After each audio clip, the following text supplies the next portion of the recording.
Une classe flexible, c'est une classe où les élèves décident de leur assise en fonction de leurs envies et besoins.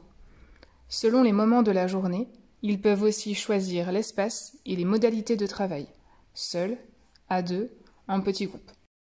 Les espaces. Dans une classe flexible, on retrouve différents espaces. La scène, c'est le lieu des présentations, des exposés, des prises de parole. Le feu de camp, c'est le lieu des échanges. La scène et le feu de camp peuvent être rassemblés dans l'espace regroupement. Il peut y avoir plusieurs petits feux de camp pour les échanges en petits groupes. Dans ce cas, ils peuvent être constitués d'îlots ou de tables rondes. La source, c'est le lieu pour trouver des informations. Ce peut être le coin bibliothèque, le coin informatique, les tablettes, ou alors un affichage mural, une boîte de référents. La grotte, c'est le lieu pour s'isoler.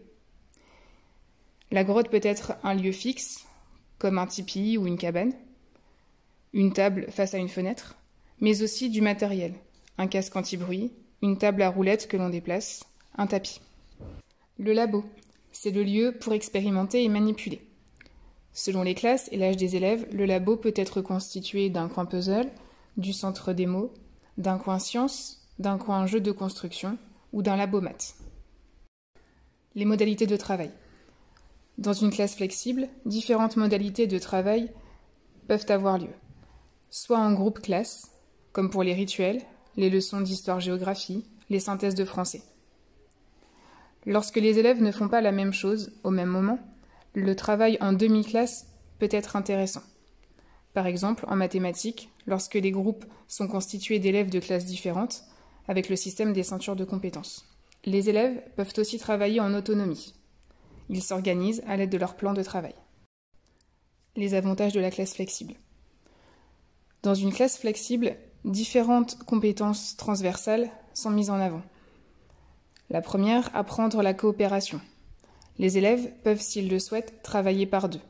Lorsqu'une activité leur pose problème, le réflexe n'est plus de se tourner vers l'enseignant, mais vers un autre élève ou vers la source pour trouver l'information. On apprend aussi à s'organiser. Progressivement et dans un cadre rassurant, l'élève apprend à gérer son temps pour réaliser les activités de son plan de travail. On apprend à participer au bon fonctionnement de la classe.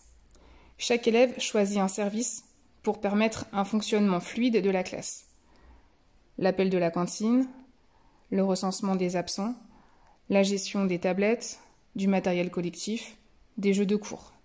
Dans une classe flexible, l'accent est mis sur le respect du rythme de chacun. Les élèves peuvent, s'ils en ressentent le besoin, faire une pause pour lire, écouter un morceau de musique, dessiner. La responsabilisation des élèves n'en est pas pour autant mise en avant. En contrepartie de cette liberté, le contrat que constitue le plan de travail doit être respecté. L'aménagement de la classe flexible doit répondre à un besoin pédagogique. Tout y est possible, à condition que cela réponde à une envie de changement des pratiques.